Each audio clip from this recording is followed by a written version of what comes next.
Pertenecemos al curso de Infectología, grupo número 7. Nuestro objetivo con este mapa es conocer y saber qué es lo que hacen las enfermedades de inmunodeficiencia para alterar el correcto funcionamiento del organismo. La inmunodeficiencia se puede dividir en inmunodeficiencia no específica, en la inmunodeficiencia específica y en la adquirida. En la inmunodeficiencia no específica se pueden generar por deficiencias a nivel nutricional, que puede ser llevada a la disminución de minerales, como el zinc y las vitaminas A, D o E, que llevan a la disminución de la respuesta inmunológica. A nivel estructural, que lleva a las apaláceas de timo y de vaso, que generan una deficiencia en la respuesta humoral. A nivel bioquímico, que es por la presencia de la eliminación de las proteínas, y a nivel genético, que ocurre por las deleciones, adición y duplicación, que junto con el nivel bioquímico toman deficiencias de lesiones óseas que llevarán a las manifestaciones clínicas. Una complicación de las manifestaciones clínicas es por una sobreinfección de la Mycobacteria tuberculosa. Las manifestaciones clínicas pueden ser la deficiencia de la respuesta humoral, la deficiencia de la respuesta innata y la deficiencia de los linfocitos T. La deficiencia de la respuesta innata implica las plaquetas a los monocitos que cuando pasan el tejido se convierten en macrófagos, a los polimorfonucleares, que son los eosinófilos, los basófilos y los neutrófilos, y a las células dendríticas que hacen de función de presentadoras de antígenos. Los eosinófilos, los neutrófilos y los monocitos son células presentadoras de antígeno ante los linfocitos T, y los neutrófilos y los macrófagos tienen una función fagocitaria.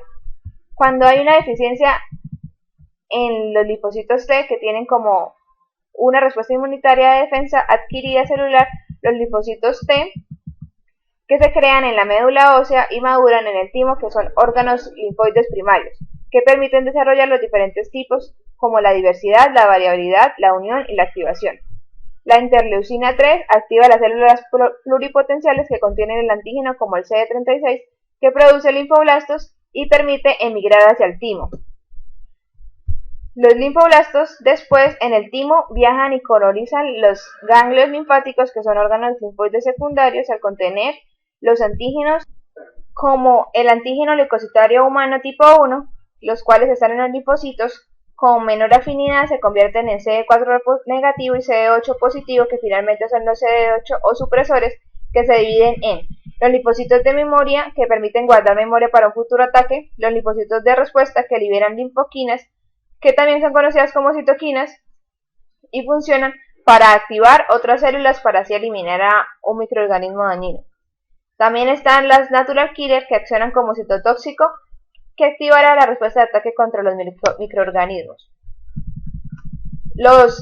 El antígeno leucocitario tipo 2, los linfocitos con mayor afinidad se convierten en CD4 positivo y CD8 negativo, que son finalmente los CD4 o ayudadores, que se dividen en linfocitos T-A1 y linfocitos T-A2, que son los activadores de los macrófagos y los polimorfonucleares. Y los LTA2 son los inactivadores de la interleucina 4, interleucina 3, interleucina 10 y la interleucina 13. Las interleuquinas son proteínas que aumentan la respuesta inflamatoria, la respuesta quimiotóxica y la adherencia endotelial. Ahora la inmunodeficiencia específica, que compromete la respuesta innata o la respuesta adquirida a ataxia telangiectásica, que lleva a una inmunodeficiencia crónica. Un ejemplo de una inmunodeficiencia específica es la agamaglobulinemia 1, que puede ser fisiológica o congénita, por ejemplo la enfermedad de Bruton, que es un desorden ligado a cromosoma X donde no hay células plasmáticas. Por último, las inmunodeficiencias adquiridas, como la inmunodeficiencia del anciano por el deterioro fisiológico normal o la disminución de la médula ósea, que lleva a la no multiplicación de las células en respuesta a una inmunología. También por el deterioro del sistema digestivo, que lleva a la mala absorción de nutrientes con la no capacidad de las células de funcionar y dividirse. Y al virus de la inmunodeficiencia adquirida, que es un virus que pertenece a la familia rotavirus, en donde su infección destruye al sistema inmune. Está dividido en tres fases. La fase inicial o aguda consiste en la fase de ventana o de infección aguda sistémica, donde la carga viral alcanza los topes superiores y alcanza los ganglios linfáticos y a nivel sistémico. La fase intermedia crónica es donde el cuerpo da resistencia elevada y el sujeto triplica su sistema inmune y el virus utiliza esto para triplicar su infección. Se confunde con una mononucleosis. Y en la fase final consiste en un aumento del tope de carga de los linfocitos y el organismo ya no puede producir o reponer los linfocitos. El paciente se sobreinfecta con otros microorganismos. Los ganglios linfáticos se deterioran en su función y en su estructura. En esta fase, los microorganismos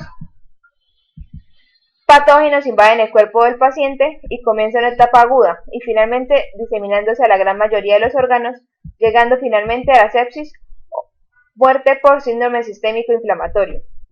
Algunos de los microorganismos oportunistas son el herpes virus, el virus Epstein-Barr y la Mycobacteria tuberculosa.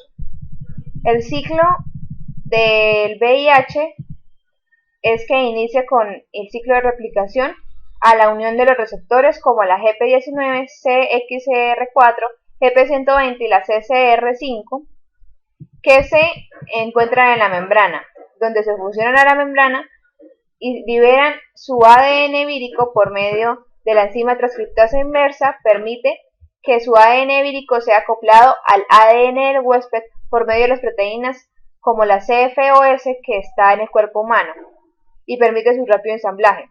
Se transcribe, se acopla, produce por fase de gemación nuevos viriones y sale de la célula utilizando la membrana de la célula infectada los nuevos viriones y comienza de nuevo el ciclo. Este virus afecta sobre todo a los mastocitos, a las células de Langerhans y a las células dendríticas, pero a los más que afecta es a los linfocitos CD4, que inhiben la dirección de la inmunidad, causando desorden y la inactivación inadecuada del mismo, permitiendo que los macrófagos infectados por microorganismos intracelulares no sean combatidos, permitiendo que los macrófagos sean llevados por todo el torrente sanguíneo, infectando a otros órganos, produciendo diseminación, como por ejemplo por la Mycobacteria tuberculosa. También los receptores aumentan la capacidad de recambio de los enterocitos, permitiendo y causando una irritación por la inadecuada integración de los mismos, provocando diarreas, causando síndrome de mala absorción, llevando al paciente a una anemia, a un desequilibrio electrolítico, desnutrición y finalmente a una caquexia. ¿Cómo se contagia el virus de la inmunodeficiencia adquirida? Por el contacto con sangre con personas infectadas, por medio de las transfusiones sanguíneas y los drogadictos a compartirse las jeringas, y por las relaciones sexuales sin protección. Los exámenes de laboratorio para diferenciar el tipo de inmunodeficiencia son el screening, que son técnicas de inmunodeficiencia, y las pruebas de confirmación, como el Western blot, que es una fluorescencia indirecta con radioinmunoprecipitación. En conclusión, podemos ver que las inmunodeficiencias pueden alterar tanto la respuesta inmune innata como la respuesta inmune adquirida.